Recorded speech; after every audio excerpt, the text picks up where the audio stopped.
ಅಖಿಲಾಂಡ ಕೋಟಿ ಬ್ರಹ್ಮಾಂಡ ನಾಯಕ ರಾಜಾಧಿರಾಜ ಯೋಗಿರಾಜ ಪರಬ್ರಹ್ಮ ಶ್ರೀ ಸಚ್ಚಿದಾನಂದ ಸದ್ಗುರು ಸಾಯಿನಾಥ್ ಮಹಾರಾಜ್ ಕಿ ಜೈ. ಗುರುವಿನ ಪಾದಾರವಿಂದಗಳಿಗೆ ವಂದಿಸುತ್ತಾ, ನಮಸ್ತೆ ಸ್ನೇಹಿತರೆ, ಹೇಗಿದ್ದೀರಾ?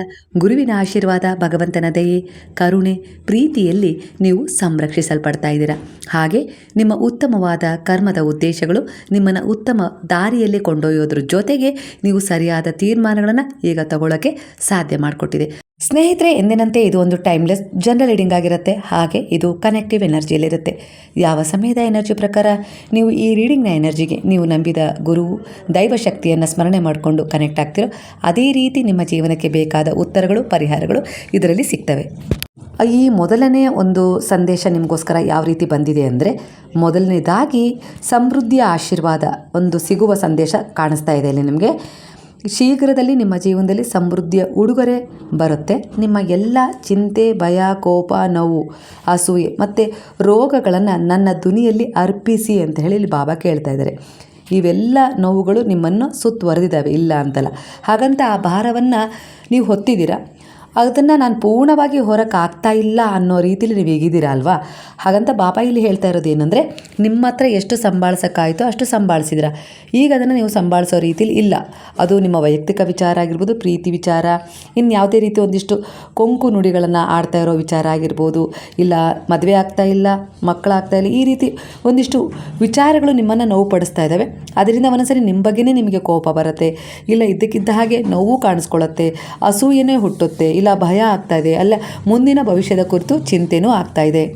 ಇದರಿಂದ ಒಂದು ರೀತಿಯ ಚಿಂತೆ ಆವರಿಸಿ ನೀವು ಎಲ್ಲೋ ಒಂದು ರೀತಿಯಲ್ಲಿ ಆತ್ಮವಿಶ್ವಾಸ ಕಳ್ಕೊಳ್ತಾ ಒಂದಿಷ್ಟು ವಿಚಾರಗಳಲ್ಲಿ ಪರಿವರ್ತನೆ ತಗೊಳ್ಳೋಕ್ಕಾಗದೆ ಎಲ್ಲೋ ಒಂದು ರೀತಿಯಲ್ಲಿ ರೋಗ ನಿಮ್ಮ ದೇಹದಲ್ಲಿ ಮನೆ ಮಾಡಿದೆಯಾ ಅನ್ನೋ ರೀತಿಯಲ್ಲಿ ನೀವು ಆಲಸ್ಯಕ್ಕೆ ಒಳಗಾಗಿದ್ದೀರಾ. ಹಾಗಾಗಿ ಈ ಸಮಯದಲ್ಲಿ ಗುರುವೇ ನಿಮ್ಮ ಸನಿಹ ಬಂದು ಹೇಳ್ತಾ ಇದ್ದಾರೆ ಈ ಒಂದು ಸಂದೇಶದ ಮೂಲಕ, ಆ ಎಲ್ಲ ವಿಚಾರಗಳನ್ನು ನನ್ನ ಧ್ವನಿಯಲ್ಲಿ ಅರ್ಪಿಸು. ನಿನ್ನ ಜೀವನದಲ್ಲಿ ಶೀಘ್ರದಲ್ಲೇ ಒಂದು ಸಮೃದ್ಧಿಯ ಉಡುಗೊರೆ ನಾನು ಕೊಡ್ತೀನಿ, ನನ್ನ ಮೇಲೆ ನಂಬಿಕೆ ಇಡು ಅಂತ ಹೇಳ್ತಾ ಇದ್ದಾರೆ. ಅಂದರೆ ನಿಮ್ಮ ಜೀವನದಲ್ಲಿ ಒಳ್ಳೆಯ ಬದಲಾವಣೆಗಳ ಆರಂಭ ಸಮಯ ಹತ್ತಿರ ಅಂತ ಹೇಳಿ ಕಾಣಿಸ್ತಾ ಇದೆ. ಆದರೆ ಬಹಳ ದಿನಗಳಿಂದ ಯಾವುದೋ ಒಂದು ವಿಷಯಕ್ಕಾಗಿ ನೀವು ಕಾಯ್ತಾ ಇದ್ದೀರಾ, ಅದರ ಫಲ ಯಾಕೆ ನಿಧಾನ ಆಗ್ತಾ ಇದೆ ಅಂದರೆ ಇನ್ನೇನು ಆಯಿತು, ಕೈ ಸೇರ್ತು ಅನ್ನೋ ಅಷ್ಟರ ಮಟ್ಟಿಗೆ ಹೋದ ತಕ್ಷಣ ಅಲ್ಲಿ ಏನೋ ಒಂದು ಬದಲಾವಣೆಯಾಗಿ ಅದು ಕೈ ತಪ್ಪಿ ಹೋಗ್ತಾಯಿದೆ. ಇದು ನಿಮಗೆ ಆತಂಕ, ಭಯ, ಹಾಗೆ ಭವಿಷ್ಯದ ಚಿಂತೆಯನ್ನು ಮಾಡಿಸ್ತಾ ಇದೆ. ಯಾಕೆ ಹೀಗಾಗ್ತಾ ಇದೆ ನಿಮಗದು ತಿಳಿತಾ ಇಲ್ಲ. ಇದು ಒಂದಿಷ್ಟು ಅಡೆತಡೆಗಳನ್ನು ತೋರಿಸ್ತಾ ಇದೆ ಇಲ್ಲಿ. ಇದು ಒಂದಿಷ್ಟು ಕೆಟ್ಟ ದೃಷ್ಟಿಯ ಪ್ರಭಾವ ಇರ್ಬೋದು, ಇಲ್ಲ ಈ ವಿಚಾರವನ್ನು ನೀವು ಸಾಕಷ್ಟು ಜನರ ಹತ್ರ ಶೇರ್ ಮಾಡ್ಕೊಂಡಿರ್ಬೋದು. ಅವರ ಒಂದಿಷ್ಟು ನಕಾರಾತ್ಮಕ ಎನರ್ಜಿಯ ಪ್ರಭಾವ ವಿಚಾರವನ್ನು ತಡೀತಾ ಇದೆ ಅನ್ನೋ ರೀತಿಯಲ್ಲಿ ಬರ್ತಾ ಇದೆ. ಅದಕ್ಕೋಸ್ಕರ ನಿಮಗೆ ಅರ್ಥ ಆಗ್ತಾಯಿಲ್ಲ. ನಾನು ಎಲ್ಲ ಪ್ರಾಮಾಣಿಕ ಪ್ರಯತ್ನ ಪಡ್ತಾ ಇದ್ದೀನಿ, ಆದರೂ ಕೂಡ ಯಾಕೆ ನನ್ನ ಒಳ್ಳೆಯ ಉದ್ದೇಶ ಇಲ್ಲಿ ಕೈ ಕೊಡ್ತಾ ಇದೆ ಅನ್ನೋ ರೀತಿಯಲ್ಲಿ ನೀವು ಯೋಚಿಸ್ತಾ ಇದ್ದೀರಾ. ಖಂಡಿತ ಅದು ಕೈ ಕೊಡ್ತಾ ಇಲ್ಲ, ಕೈಗೂಡ್ತಾ ಇದೆ, ಆದರೆ ಒಂದಿಷ್ಟು ಪರಿಣಾಮ ಬೀರ್ತಾ ಇದೆ ಅದರ ಮೇಲೆ, ಒಂದಿಷ್ಟು ನೆಗೆಟಿವ್ ಎನರ್ಜಿ. ಅದಕ್ಕೋಸ್ಕರ ಈ ರೀತಿ ಆಗ್ತದೆ. ಹಾಗಂತ ಇಲ್ಲಿ ನಿಮಗೆ ಆಗ್ತಾ ಇರೋ ಒಂದಿಷ್ಟು ಎಲ್ಲ ಸಮಸ್ಯೆಗಳಿಗೂ ಶನೀಶ್ವರನೇ ಕಾರಣ ಅಂತ ಅಲ್ಲ, ಮಾಟ ಮಂತ್ರದ ಪ್ರಯೋಗನೇ ಕಾರಣ ಅಂತಲ್ಲ. ಕೆಲವೊಂದು ಸರಿ ನೀವು ಒಂದಿಷ್ಟು ವಿಚಾರಗಳನ್ನು ಮನಸ್ಸಲ್ಲಿ ಇಟ್ಕೊಳ್ಳದೆ ಶೇರ್ ಮಾಡಿಬಿಟ್ಟಿರ್ತೀರ. ಇಷ್ಟು ಬಡ್ಜೆಟ್ ಹಾಕೋಣ ಅಂತ ಇದ್ದೀನಿ, ಈ ರೀತಿ ತೊಗೊಂಡಿದ್ದೀನಿ, ಈ ರೀತಿ ಮಾಡಬೇಕು ಅಂತ ಇದ್ದೀನಿ. ಈ ರೀತಿ ಒಂದಿಷ್ಟು ಚರ್ಚೆ ಮಾಡಿದಾಗ ನಿಮ್ಮ ಎದುರಿಗಿರೋರಿಗೆ ಒಂದು ಈರ್ಷೆ ಅಂತ ಉಂಟಾಗಿರುತ್ತೆ, ಅಂದರೆ ಒಂದು ಅಸೂಯೆ ಉಂಟಾಗಿರುತ್ತೆ. ಅದರ ಒಂದಿಷ್ಟು ವಿಚಾರ ಯಾವ ರೀತಿ ಅವರಲ್ಲಿ ಒಂದು ಹಾನಿ ಮಾಡ್ತಾ ಇದೆ ಅಂದರೆ ನಿಮಗೆ, ಅವ್ರಿಗೆ ಅದು ಆಗ್ತಾ ಇಲ್ಲ.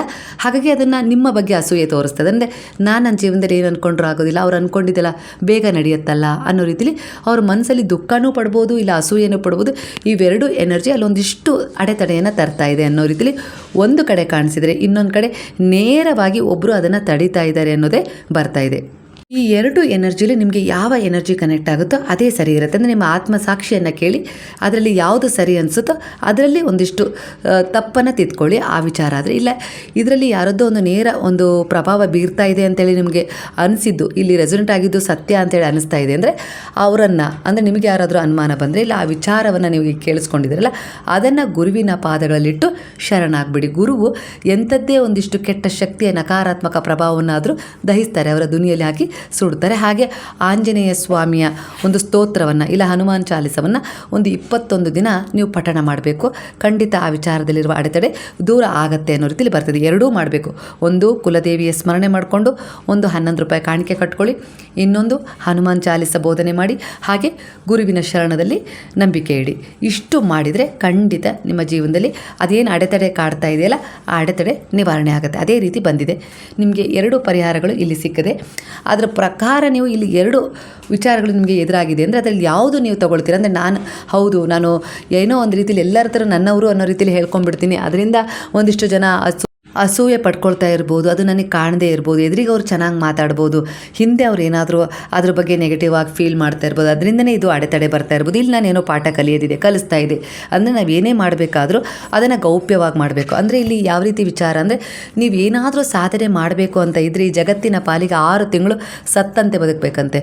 ಅಂದರೆ ಅವರು ಎಲ್ಲಿ ಹೋಗಿದ್ದೆ ಇಷ್ಟು ದಿನ ಅಂತೇಳಿ ಕೇಳೋ ರೀತಿಲಿ ಆವಾಗ ನೀವು 6 ತಿಂಗಳು ಒಳಗೆ ಒಂದು ನಿಮ್ಮ ಏನು ಗುರಿ ಮುಟ್ಟಬೇಕಲ್ಲ ಅದರ ಸಾಧನೆ ಮಾಡಬೇಕಂತೆ. ಹಾಗೂ ನಿಮ್ಮ ಸಾಧನೆಯನ್ನು ನೀವು ಗುರುತಿಸ್ಕೊಳ್ಬೇಕು. ಈ ರೀತಿ ಒಂದು ಮನಸ್ಸನ್ನು ನೀವು ಎಷ್ಟು ಹಿಡಿತದಲ್ಲಿ ಇಟ್ಕೊಳ್ತೀರೋ, ಮೌನಕ್ಕೆ ಶರಣಾಗಿ ಆ ಸಾಧನೆ ಕಡೆ ಒಂದು ಗಮನವನ್ನು ಕೊಡ್ತೀರೋ, ನಿಮ್ಮ ಪೂರ್ಣ ಎನರ್ಜಿ ಶಕ್ತಿ ಅದರ ಮೇಲೆ ಕೇಂದ್ರೀಕೃತವಾಗಿರುತ್ತೆ. ಇಲ್ಲ ಅಂದರೆ ಇದು ಶಕ್ತಿ ಆಗಾಗ ಹರಡ್ತಾ ಹೋದಷ್ಟು ನೀವೇನು ಅಂದ್ಕೊಂಡಿದ್ದೀರೋ ಅದರಲ್ಲಿ ಕಾನ್ಸಂಟ್ರೇಟ್ ಮಾಡೋಕ್ಕಾಗೋದಿಲ್ಲ ಅನ್ನೋ ರೀತಿಲೇ ಬರ್ತಾ ಇದೆ.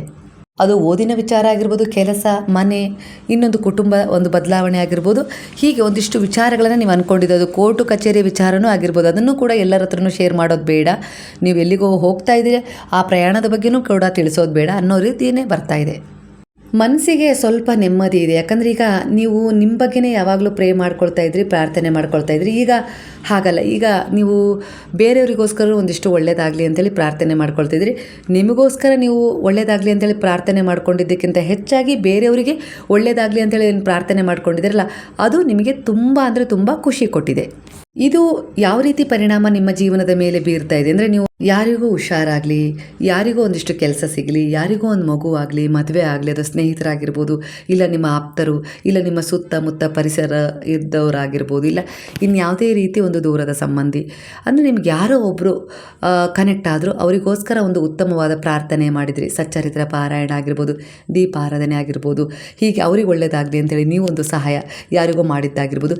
ಇದೆಲ್ಲವೂ ಕೂಡ ಯಾವ ರೀತಿ ಪರಿವರ್ತನೆ ನಿಮ್ಮ ಜೀವನದ ಮೇಲೆ ಬೀರ್ತಾ ಇದೆ ಅಂದರೆ ಇದು ಮೊದಲನೇದಾಗಿ ಉತ್ತಮ ಆರೋಗ್ಯವನ್ನು ಕೊಡ್ತಾ ಇದೆ. ಅಂದರೆ ಆರೋಗ್ಯದಲ್ಲಿ ಒಳಗೊಳಗೆ ಸುಧಾರಣೆಯನ್ನು ಕಾಣ್ತಾ ಇದೆ ಅನ್ನೋ ರೀತಿಲಿ ಬರ್ತಾ ಇದೆ.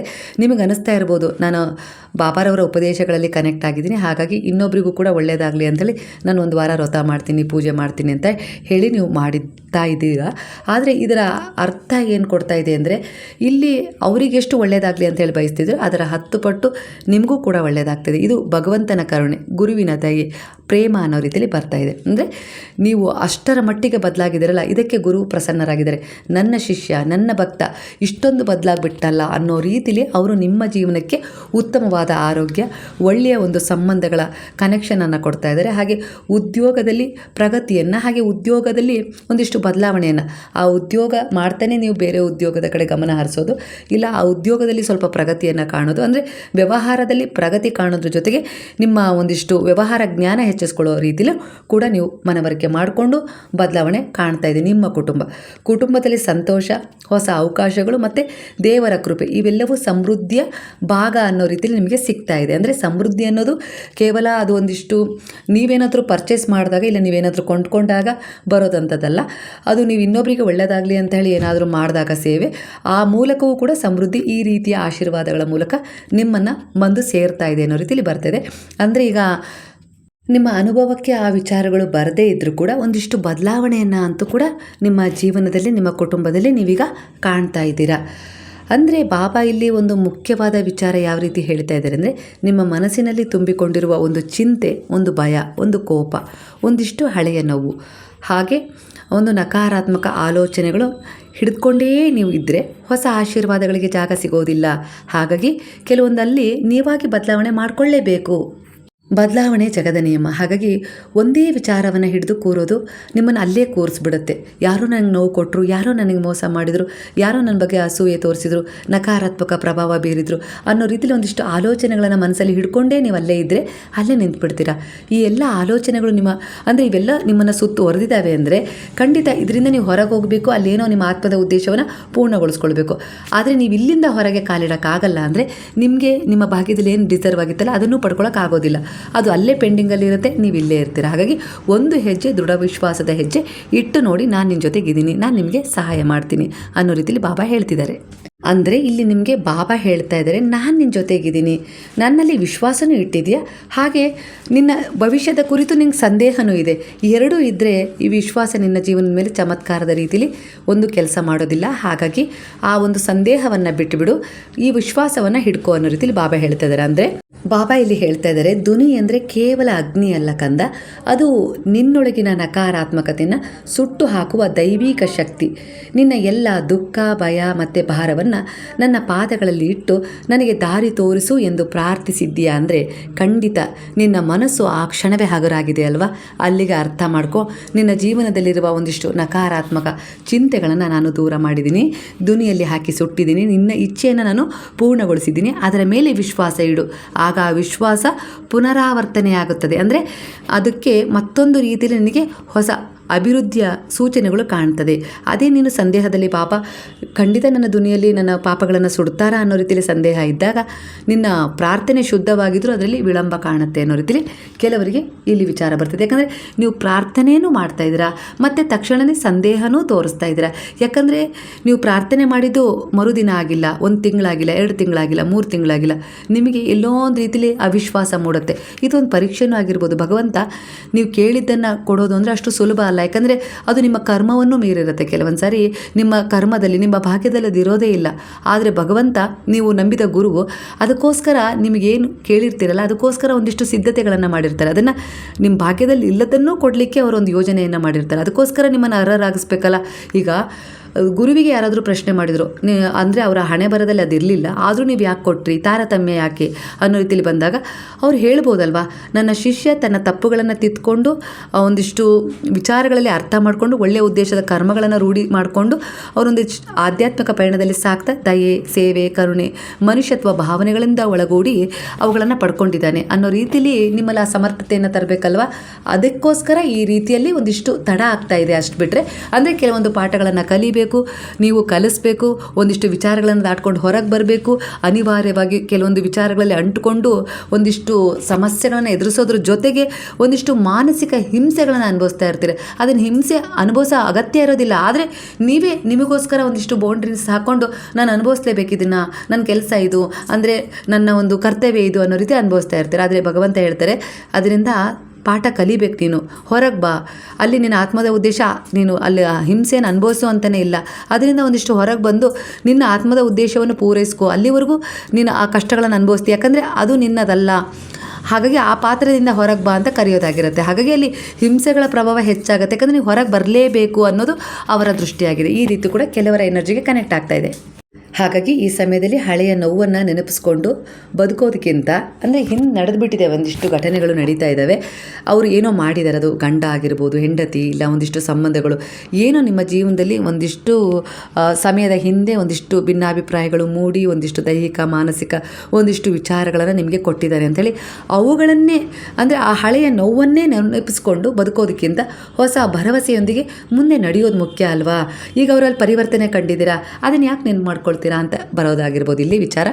ಇಲ್ಲ ಅವರು ಆ ಭಾವನೆಯಿಂದ ಹೊರಗೆ ಬಂದಿಲ್ಲ ಅಂದರೆ ನೀವು ಹೇಗೆ ಬದುಕನ್ನು ಅನುಸರಿಸ್ಕೊಂಡು ಹೋಗೋದನ್ನು ಅಭ್ಯಾಸ ಮಾಡ್ಕೊಂಡಿದ್ರೆ ಅದ್ರ ಜೊತೆ ಮುಂದೆ ಸಾಗಿ. ಅದು ಬಿಟ್ಟು ಸ್ವಲ್ಪ ಈ ಭರವಸೆಯೊಂದಿಗೂ ಮುಂದೆ ಸಾಗ್ತಾಯಿದ್ರೆ ಸ್ವಲ್ಪ ಮತ್ತೆ ಹಿಂದೆ ತಿರುಗಿ ನೋಡಿ ನೋಡಿ ನೋಡಿ ಅವ್ರು ನೋಡಿದಾಗಲೆಲ್ಲ ಆ ನೆನಪುಗಳು ಬಂದಾಗ ಆ ವಿಚಾರಗಳನ್ನು ಕೆದಕಿ ನಿಮ್ಮ ಮನಸ್ಸಿನ ಶಾಂತಿಯನ್ನು ಕಲಕ್ತಾ ಇದ್ದೀರಾ ನೀವೇ ಅನ್ನೋ ರೀತಿಲೂ ಬರ್ತದೆ. ಹಾಗಾಗಿ ಏನು ನಡಿಬೇಕಾಗಿತ್ತೋ ಅದು ನಿಮ್ಮ ಪ್ರಾರಬ್ಧ ಕರ್ಮ ನಡೆದು ಹೋಗಿದೆ, ಅದನ್ನು ಬದಲಾಯಿಸೋಕ್ಕೆ ಸಾಧ್ಯ ಇಲ್ಲ. ಆದರೆ ಮುಂದಿನ ನಡೆನುಡಿಯನ್ನು ಕೂಡ ನೀವು ಬದಲಾಯಿಸ್ಕೊಂಡಿದ್ರೆ, ಅದ್ರ ಜೊತೆಗೆ ಅವರನ್ನು ಕೂಡ ಬದಲಾಯಿಸುವ ಪ್ರಾಮಾಣಿಕ ಪ್ರಯತ್ನ ಮಾಡಿದ್ರೆ ಇದರ ಕರ್ಮದ ಫಲ ಮಾತ್ರ ನಿಮಗೆ ಸಿಕ್ಕೇ ಸಿಗುತ್ತೆ. ಯಾಕಂದರೆ ಇದು ನಿಮ್ಮದೇ ಆದ ಒಂದು ಶ್ರಮ ಆಗಿದೆ ಅನ್ನೋ ರೀತಿಲಿ ಇಲ್ಲಿ ವಿಚಾರ ಬರ್ತದೆ. ಹಾಗಾಗಿ ನಿಮ್ಮ ಜೀವನದಲ್ಲಿ ನಡೆಯುವ ಪ್ರತಿಯೊಂದು ಘಟನೆಗೂ ಒಂದು ಕಾರಣವಿರುತ್ತೆ ಎಂಬ ನಂಬಿಕೆಯನ್ನು ಇಟ್ಕೊಳ್ಳಿ ಅನ್ನೋ ರೀತಿಲಿ ಬಾಬಾ ಹೇಳ್ತಾ ಇದ್ದಾರೆ.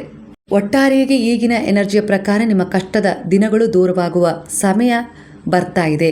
ನೀವು ಯಾವ ವಿಚಾರದಲ್ಲಿ ಮುನ್ನಡಿಬೇಕು ಅಂತ ಪ್ರಯತ್ನ ಪಡ್ತಾ ಇದ್ರೋ, ಪ್ರಾಮಾಣಿಕ ಪ್ರಯತ್ನದೊಂದಿಗೆ ಒಂದು ನಿರೀಕ್ಷೆಯನ್ನು ಇಟ್ಟಿದ್ರು, ಅದು ಆದಷ್ಟು ಬೇಗನೆ ನೀವು ಅಂದ್ಕೊಂಡಿದ್ದು ನಡೆಯುತ್ತೆ ಅನ್ನೋ ರೀತಿಯಲ್ಲಿ ಕಾಣಿಸ್ತಿದೆ. ಒಂದಿಷ್ಟು ಹೊಸ ಅವಕಾಶಗಳು ನಿಮ್ಮ ಎದುರಿಗಿದ್ದಾವೆ. ಸ್ವಲ್ಪ ಸಂದೇಹನೂ ಪಡ್ತಾ ಇದ್ದಾರೆ ಮುಂದೆ ಹೋಗೋದೋ ಬೇಡೋ ಅನ್ನೋ ರೀತಿಯಲ್ಲಿ, ಯಾಕಂದರೆ ನಿಮಗೆ ಅದರಲ್ಲಿ ಸ್ಪಷ್ಟತೆ ಸಿಗ್ತಾ ಇಲ್ಲ.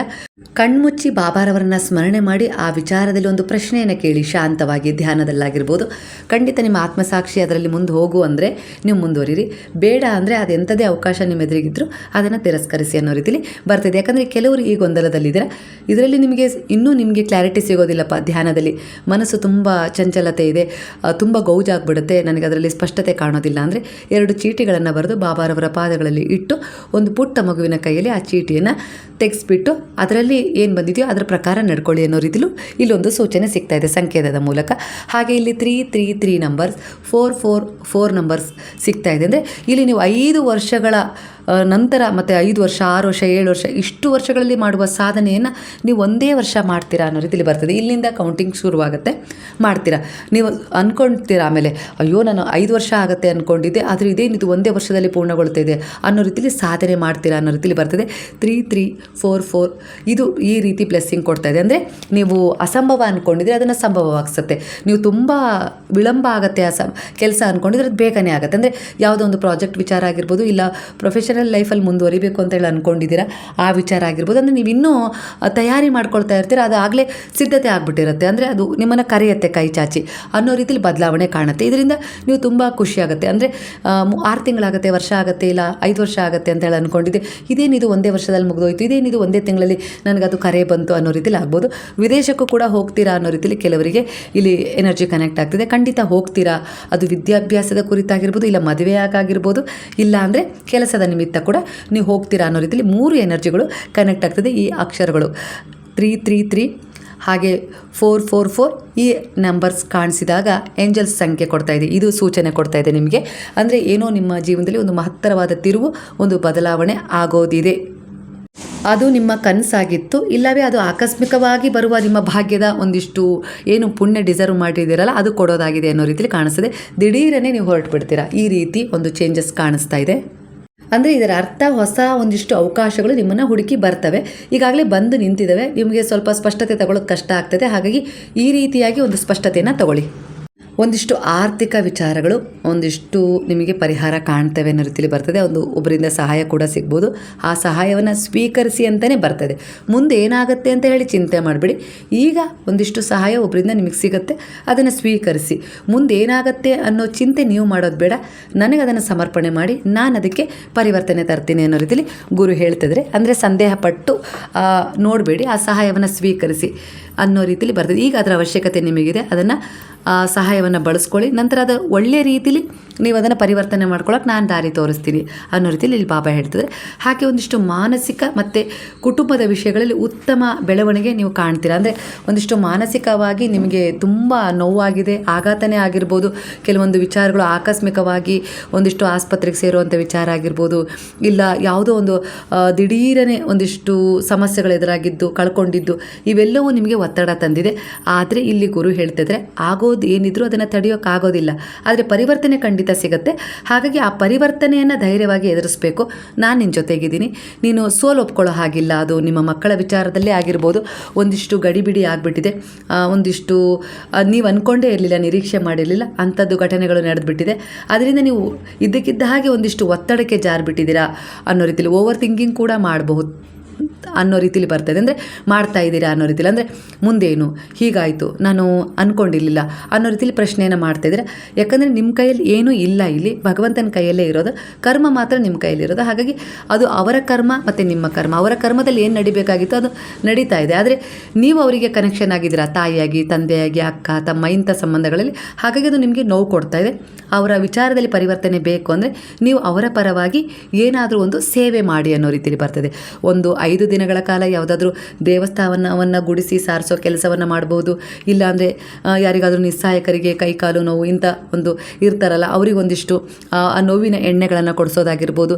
ಈ ರೀತಿಯಾಗಿ ಯಾರೋ ಜೀವನದಲ್ಲಿ ತುಂಬ ನೊಂದವರು ಇರ್ತಾರೆ, ನಿಮಗೂ ನೋವಿದೆ ಇಲ್ಲ ಅಂತಲ್ಲ, ಹಾಗಂತ ಅದನ್ನೇ ದುರ್ಬಲತೆ ಅಂತೇಳಿ ಅಂದ್ಕೊಳ್ಳದೆ, ನಿಮ್ಮ ಒಂದಿಷ್ಟು ಒಳಗಿನ ನೋವನ್ನು ಹೊರಗೆ ತೋರಿಸ್ಕೊಳ್ದೆ ಯಾರಿಗೆ ನೀವು ಒಂದಿಷ್ಟು ಪ್ರೇರಣೆ ನೀಡ್ತಿರೋ, ನೋವು ಬರೋದು ಸಹಜ, ಅದನ್ನು ಸಹಿಸ್ಕೊಳ್ಬೇಕು, ಎಲ್ಲ ಒಳ್ಳೆಯದಾಗುತ್ತೆ ಅನ್ನೋ ರೀತಿಯಲ್ಲಿ ಅವರಿಗೆ ನೀವು ಒಂದು ಉತ್ತಮವಾದ ಮಾರ್ಗದರ್ಶನ ನೀಡ್ತಿರೋ, ಒಟ್ಟಾರೆಗೆ ನಿಮ್ಮಿಂದ, ನಿಮ್ಮ ಮಾತುಗಳಿಂದ ಅವರಿಗೊಂದು ಭರವಸೆ ಬಂತು, ಅವ್ರ ನೋವು ಸ್ವಲ್ಪ ಕಡಿಮೆ ಆಯಿತು ಅಂದರೆ ನಿಮ್ಮ ಜೀವನದಲ್ಲಿರುವ ಒಂದಿಷ್ಟು ಯಾವೆಲ್ಲ ರೀತಿಯ ವಿಚಾರಗಳಲ್ಲಿ ಕುಟುಂಬದಲ್ಲಿ ಒಂದಿಷ್ಟು ಗದ್ದಲ, ಗೌಜು, ಒಂದಿಷ್ಟು ವೈಮನಸ್ಸು, ಇಲ್ಲ ಒಂದಿಷ್ಟು ಆ ಕಡೆ ಈ ಕಡೆ ಒಂದು ನಡೆ ನುಡಿ ಗಜಿಬಿಜಿ ಆಗ್ತಾ ಇದೆಯಲ್ಲ, ಮಕ್ಕಳದ್ದಾಗಿರ್ಬೋದು ಯಾವುದು, ಅದನ್ನು ಸಂಭಾಳಿಸ್ಬೋದು ಅನ್ನೋ ರೀತಿಯಲ್ಲಿ ಬರ್ತದೆ. ಅಂದರೆ ಇದು ಪರಿಹಾರ. ಇಲ್ಲಿ ಈ ರೀತಿ ಎನರ್ಜಿ ಕನೆಕ್ಟ್ ಆಗ್ತದೆ, ಅದಕ್ಕೊಂದು ಈ ರೀತಿ ನಡೀತಾ ಇರೋದು ಸತ್ಯ. ಹಾಗಾದರೆ ನಾನು ಇದಕ್ಕೆ ಪರಿಹಾರ ಏನು ಮಾಡ್ಕೊಳ್ಳಿ ಅನ್ನೋ ರೀತಿಯಲ್ಲಿ ನಿಮ್ಮ ಮನಸ್ಸಿನ ಒಂದು ವಿಚಾರಕ್ಕೆ ಈ ಒಂದು ಪರಿಹಾರ ಇಲ್ಲಿ ಗುರುವೇ ಕೊಟ್ಟಿದ್ದಾರೆ. ಹಾಗೆ ಬಾಬಾರವರ ದುನಿಗೆ ಒಂದು ತೆಂಗಿನಕಾಯಿಯನ್ನು ನೀವು ಅರ್ಪಣೆ ಮಾಡಿದರೆ, ದುನಿಗೆ ಅರ್ಪಣೆ ಮಾಡಿದರೆ, ತುಪ್ಪ ತೆಂಗಿನಕಾಯಿಯನ್ನು ಅರ್ಪಣೆ ಮಾಡಿದರೆ ಒಂದಿಷ್ಟು ಮಾನಸಿಕ ಸಮಸ್ಯೆಗಳು ದೂರವಾಗ್ತವೆ ಅನ್ನೋ ರೀತಿಯಲ್ಲಿ ಬರ್ತಾ ಇದೆ. ನಿಮ್ಮ ಆರೋಗ್ಯದ ಬಗ್ಗೆ ಕಾಳಜಿ ಮಾಡ್ಕೊಳ್ಳೋದನ್ನು ಬಿಟ್ಟು ಇನ್ನೊಬ್ಬರ ಬಗ್ಗೆ ತುಂಬ ಚಿಂತೆ ಮಾಡ್ತಾಯಿದ್ದೀರಾ. ಅದು ನಿಮ್ಮ ಮಕ್ಕಳೇ ಆಗಿರ್ಬೋದು, ಗಂಡ, ಈ ರೀತಿ ಒಂದಿಷ್ಟು ಸಂಬಂಧಗಳ ಬಗ್ಗೆ ತುಂಬ ಚಿಂತೆ ಮಾಡ್ತಾ ಇದ್ದೀರಾ. ನಿಮ್ಮ ಆರೋಗ್ಯದ ಕಾಳಜಿಯನ್ನು ಮರೆತು ಬಿಟ್ಟಿದ್ದೀರಾ. ಆದರೆ ಇಲ್ಲಿ ತಪ್ಪಾಗುತ್ತೆ. ನಿಮ್ಮ ಆರೋಗ್ಯದ ಬಗ್ಗೆ ಕಾಳಜಿ ಮಾಡಿ ಅನ್ನೋ ರೀತಿಯಲ್ಲಿ ಗುರು ಹೇಳ್ತಿದ್ದಾರೆ. ಯಾಕಂದರೆ ನೀವು ಅವ್ರ ಬಗ್ಗೆ ಪ್ರೇಮ ಇಟ್ಟಿದ್ದೀರಾ, ಅವರ ಕಾಳಜಿನ ಮಾಡಬೇಕು ಅಂತ ಬಯಸ್ತಿದ್ದೀರಾ, ಅವರ ಜೀವನದ ಕುರಿತು ಒಂದಿಷ್ಟು ಕನಸುಗಳನ್ನು ಕಟ್ಕೊಂಡಿದ್ದೀರಲ್ವ, ಆ ಕನಸನ್ನು ನೀವು ನೋಡಬೇಕಲ್ವ, ನನಸಾಗೋದನ್ನು. ಹಾಗಾಗಿ ನಿಮ್ಮ ಆರೋಗ್ಯದ ಕಡೆ ಈಗ ಕಾಳಜಿ ವಹಿಸಿ ಅನ್ನೋ ರೀತಿಯಲ್ಲಿ ಇಲ್ಲಿ ಬಾಬಾ ನಿಮ್ಗೆ ಹೇಳ್ತಿದ್ರೆ. ಹಾಗೆ ದೇವರ ಮೇಲೆ, ನೀವು ನಂಬಿದ ದೇವರ ಮೇಲೆ ನಂಬಿಕೆ ಇಡಿ, ಖಂಡಿತ ಅವರು ನಿಮ್ಮನ್ನು ಕೈ ಬಿಡೋದಿಲ್ಲ ಅನ್ನೋ ರೀತಿಯಲ್ಲಿ ಬರ್ತಾ ಇದೆ. ನೀವು ತೆಗೆದುಕೊಂಡಿರುವ ಜಾಗದಲ್ಲಾಗಿರ್ಬೋದು, ಸುತ್ತಮುತ್ತ ಒಂದಿಷ್ಟು ವಾತಾವರಣದಲ್ಲಾಗಿರ್ಬೋದು, ಒಂದು ದೇವಿಯ ದೇವಸ್ಥಾನ ಇದೆ ಅಂಥೇಳಿ ಕಾಣಿಸ್ತಿದೆ. ಅದರಿಂದ ನಿಮ್ಮ ಜೀವನದಲ್ಲಿ ನಿಮಗೆ ತುಂಬ ಒಳ್ಳೆಯದೇ ಆಗಿದೆ, ಇಲ್ಲ ಅಂತಲ್ಲ, ಆ ದೇವಿಯನ್ನು ಸ್ಮರಣೆ ಮಾಡ್ಕೊಂಡಾಗಲೆಲ್ಲ ತುಂಬ ಒಳ್ಳೆಯದೇ ಆಗಿದೆ. ಅದನ್ನು ನೀವೆಲ್ಲೋ ಒಂದು ರೀತಿಲಿ ಆ ಜಾಗದಲ್ಲಿ ಮತ್ತೇನು ಮಾಡಬಾರ್ದು ಅಂತ ಬರ್ತಾ ಇದೆ. ಹಾಗಾಗಿ ಆ ಜಾಗವನ್ನು ಆ ದೇವಿಗೆ ಮೀಸಲಿಡಿ. ಗದ್ದೆ ಇರ್ಬೋದು, ತೋಟ ಇರ್ಬೋದು, ಯಾವುದೋ ಒಂದಿಷ್ಟು ಸಮಸ್ಯೆಗೆ ಒಳಪಟ್ಟು ಆ ದೇವಿಯನ್ನು, ಅಂದರೆ ಆ ಗದ್ದೆಯ ಜೊತೆ ನೀವು ಆ ದೇವಿನೂ ಮಾರದಂಗೆ ಆಗ್ಬಿಡುತ್ತಲ್ವ. ಹಾಗಾಗಿ ಆ ಜಾಗವನ್ನು ಉಳಿಸ್ಕೊಂಡು ಬೇಕಾದರೆ ನೀವು ಆ ಸಮಸ್ಯೆಗೆ ಅದನ್ನು ಮಾರ್ತಿರೋ, ಇಲ್ಲ ಅದಕ್ಕೊಂದು ಏನಾದರೂ ಒಂದು ಆಲ್ಟರ್ನೇಟ್ ಮಾಡ್ಕೊಳ್ಳಿ, ಇಲ್ಲ ಅಂದರೆ ತುಂಬ ಸಮಸ್ಯೆ ಮುಂದಾಗತ್ತೆ ಅನ್ನೋ ರೀತಿಯಲ್ಲಿ ಕೆಲವರಿಗೆ ಇಲ್ಲಿ ಮನದಟ್ಟು ಆಗ್ತಾ ಇದೆ ಅಂತ ಹೇಳಿ ಅನಿಸುತ್ತೆ. ಯಾಕಂದರೆ ನೀವು ಅದನ್ನು ಯೋಚಿಸ್ತಾ ಇದ್ದೀರಿ, ಯಾಕಂದರೆ ಅದು ಬಾಲ್ಯದಿಂದಲೂ ನೀವು ನೋಡ್ಕೊಳ್ತಾ ಬಂದಿದ್ದೀರ.